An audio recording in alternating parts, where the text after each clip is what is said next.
Cricket ஃபேன்ஸுக்கு வணக்கம். ஏகப்பட்ட கிரிக்கெட் அப்டேட்ஸ் வந்திருக்கு ரீசெண்ட் டைம்ல. ஸோ டிஎன்பிஎலோட ஃபைனல்ல இருந்து at the same time Dinesh Karthik இன்னொரு டீமுக்கு ஒப்பந்தமா இருக்காரு.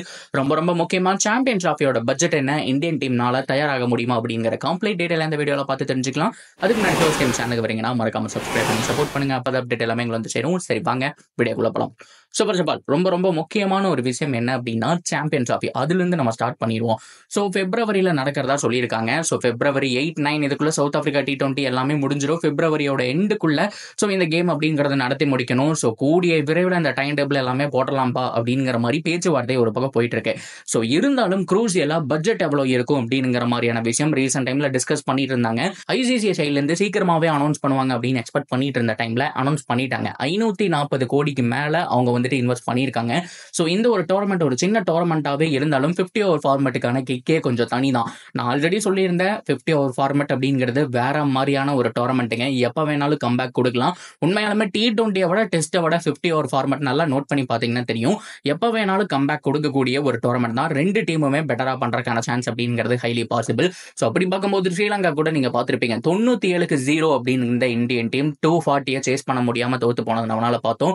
முதல் மேட்சும் சேம் அதே தான் நடந்துச்சு. டிராப் பண்ணாங்க, ஜெயிக்க வேண்டிய மேட்சை டிராப் பண்ணாங்க அப்படின்னு சொன்னோம். இந்த மாதிரி ஏகப்பட்ட விஷயம் கம்பேக் பண்ணக்கூடிய டோர்னமெண்ட். அது மட்டும் இல்லாம ஓடிஐல ரீசெண்ட் டைம்ல இந்தியா கொஞ்சம் போராதான் பெர்ஃபார்ம் பண்ணிட்டு இருக்காங்க. வேர்ல்ட் கப் தோத்ததுக்கு அப்புறம் பெருசா மேட்சுகளும் இல்ல அப்படின்னா கூட 2 மேட்ச் பார்த்தோம். அதுலயும் கொஞ்சம் சாட்டிஸ்ஃபைடா இல்ல. இன்னும் கொஞ்ச நாள் தான் இருக்கு எப்படி பெர்ஃபார்ம் பண்ணுவாங்க அப்படின்னு எதிர்பார்த்துட்டு இருக்கும்போது ஸோ இப்போதைக்கு பட்ஜெட் அனௌன்ஸ் பண்ணியிருக்காங்க.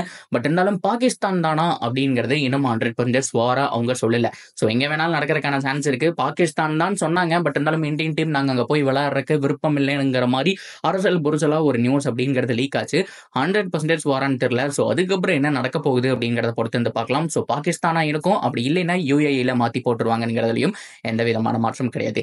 ஸோ இதுக்கப்புறம் ரொம்ப முக்கியமா டிஎன்பிஎல் ரவிச்சந்திரன் அஸ்வின் அவர் எப்படி பாராட்டுறதுன்னு தெரியலங்க. அவர் ஒரு வேற லெவல் பிளேயர். ஸோ டெஸ்ட் கிரிக்கெட்ல அவர் பண்ணாத சாதனைகள் கிடையாது. ஸோ இப்போ ஒன் டேவும் சூப்பரா விளையாடுவாரு. அண்ட் T20 பேட்டிங் நல்லா இம்ப்ரூவ் பண்ணிட்டு வந்துட்டு இருக்காரு.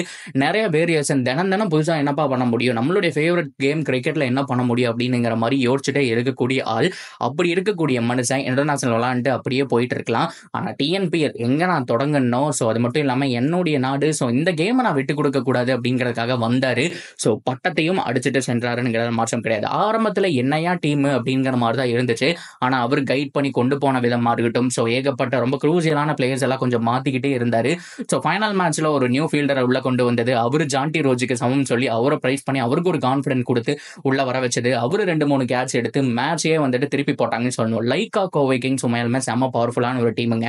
அடிச்சுக்கவே முடியாது அப்படின்னு தான் நினைச்சோம். ஆனா ஃபைனல்ல கொஞ்சம் போரான பெர்ஃபார்மன்ஸ். 129க்கு ஆல் அவுட் ஆவாங்கன்னு சொல்லி நினைச்சே பார்க்கல. ஆல் அவுட் கிடையாது, அவ்வளவுதான் வந்துட்டு எடுத்துட்டு போவாங்கிறது எதிரே பார்க்கல. பட் இருந்தாலும் திண்டுக்கல் டிராகன்ஸ் உண்மையாலுமே செம்மையா விளையாண்டு இந்த டைட்டிலும் ஜெயிச்சிட்டாங்க. அஸ்வின் அண்ணாக்கு பாராட்டுகள் அப்படிங்கிறது குவிந்த மன்னம் உள்ளது. ஸோ டிஎன்பிஎலும் இதோட முடிஞ்சது. ஸோ கிரிக்கெட் லீக் நிறைய போயிட்டு இருந்தது. அதுல டிஎன்பிஎலும் கட் ஆகுது அப்படிங்கிறதா கொஞ்சம் வருத்தமான விஷயம். ஸோ இதுக்கப்புறம் இந்த ஓடிஐ சீரிஸ் தாங்க. அதுக்கப்புறம் அப்பப்போ ஒரு 2-3 டோர்னமெண்ட் அங்கங்க வரும். ஸோ அதை தாண்டி பெருசா சொல்லிக்கிறதுக்கு எதுவும் இல்லை. And last but not least அப்படிங்கிற மாதிரி என்ன மாதிரியான ஒரு அப்டேட்டுங்க. RCB ஃபேன்ஸ் ஒரு பக்கம் சந்தோஷப்படுறதா வருத்தப்படுறதாங்கிற மாதிரி குழம்பி போய் இருக்காங்க அப்படின்னு தான் சொல்லி ஆகணும். என்ன அப்படின்னா கொஞ்ச நாளைக்கு முன்னாடி ஒரு அப்டேட் வந்துச்சு. தினேஷ் கார்த்திக் தான் RCBயோட ரொம்ப குரூசியலான அந்த ரோல் பிளே பண்ண போறாரு. மென்டாராவும் இருக்க போறாரு, பேட்டிங் கோச்சாவும் ஏகப்பட்ட ஆலோசனை சொல்ல போறாரு, டீமை வேற லெவல்ல கொண்டு போக போறாரு. ஏன்னா அவருக்கு தெரியும் ஒரு லாஸ்ட் 2 இயர்ஸ் 3 இயர்ஸ் இந்த டீம்ல இருந்திருக்காரு. எப்படிப்பட்ட டீம் இது எப்படி கொண்டு போக முடியும் அப்படிங்கிற மாதிரி தெரியும். அண்ட் எவ்வளவு யங் டேலண்ட் இருக்கு, அப்சனுக்கு எந்த மாதிரியான ஸ்ட்ராட்டஜி யூஸ் பண்ணலாம்னு சொல்லி பல கால்குலேஷன் பண்றதுனால அவரே எங்களுக்கு மென்டாரா வந்தா போதும், அவர் தான் ரிட்டையர்ட் ஆயிட்டாரு அப்படிங்கிற மாதிரி ஃபேன்ஸ் எல்லாம் சந்தோஷமா இருந்தாங்க. அதே மாதிரி மென்டாராவும் வந்துட்டாரு. ஆனா மனுஷா இப்ப என்ன பண்றாரு அப்படின்னா இந்த சவுத் ஆப்பிரிக்கா T20 லீக் இருக்கு இல்லையா, லாஸ்ட் 2 இயர்ஸா செம்மையான ஒரு பெர்ஃபார்மன்ஸ் அப்படிங்கிறது கொடுத்துட்டு வந்துட்டு இருக்காங்க. அந்த லீக் நல்லா இம்ப்ரூவ் ஆயிட்டு இருக்கு. அது மட்டும் இல்லாம சவுத் ஆப்பிரிக்கால நிறைய யங்ஸ்டர்ஸ் உருவாகிறதுக்கு மிக முக்கியமான காரணம் நம்ம எப்படி ஒரு IPL. ஸோ அதே மாதிரி தான் அந்த ஒரு லீக் நல்லா பண்ணிட்டு இருக்காங்க. மார்கரமோட கேப்டன்சில டைட்டில் அடிச்சது இது எல்லாமே நம்ம பார்த்துட்டு தான் இருக்கோம். அந்த லீகுக்கு தினேஷ் கார்த்திக் செலக்ட் ஆயிருக்காருங்க. ஸோ அவரை வந்துட்டு தூக்கி கொக்கி போட்டிருக்காங்க. பேரல் ராயல்ஸ் அப்படிங்கிற டீம், அதாவது இந்த ராஜஸ்தான் ராயல்ஸோட அந்த ஒரு சப் டீம் தான் அப்படிங்கிற மாதிரி வச்சுக்கலாம். எப்படி ஒரு டெக்சாஸ் சூப்பர் கிங்ஸோ அது மட்டும் இல்லாமல் சவுத் ஆப்பிரிக்காவில் ஆடக்கூடிய அந்த ஒரு டீமும். ஸோ அதே மாதிரி அந்த இடத்துலையும் இருக்கக்கூடிய ஒரு டீம், அதாவது அந்த ராஜஸ்தானுடைய டீம் தான் பார்த்தோம் அப்படின்னா அந்த பேரல் ராயல்ஸ் அப்படின்னு சொல்லி ஆகணும். அவங்க நம்ம தினேஷ் கார்த்திகை வாங்கியிருக்காங்க. ஸோ எடுத்த உடனே இந்த நியூஸ் பார்த்ததுக்கு அப்புறம் ஃபேக்குன்னு நினைச்சா உண்மைதாங்க. முதல் Indian player south Africa T20 ஆடுறாரு. நான் தினேஷ் கார்த்திகை பொறுத்த வரைக்கும் IPL இன்னும் 2-3 வருஷம் தாராளமே ஆடலாம் அப்படிங்கிற மாதிரி தான் யோசிச்சேன். ஸோ லாஸ்ட் சீசனும் செமையான பர்ஃபார்மன்ஸ் கொடுத்தாரு. திடீர்னு ஏன் ரிட்டையர்மெண்ட் அப்படிங்கிற மாதிரி யோசிச்சிட்டே இருக்கும்போது அவர் பாட்டுக்கு கடைசி மேட்ச்ல ராஜஸ்தான் ராயல்ஸ் கூட தான் தோத்தாங்க. அந்த டீம் கூட முடிஞ்சதுக்கு அப்புறம் டாட்டா சொல்லிட்டு கிளம்பிட்டாரு. அவ்வளவுதான் போல அப்படிங்கிற மாதிரி நினைச்சப்போ மென்டரா வந்தாரு, கமெண்ட்ரி பண்றாரு.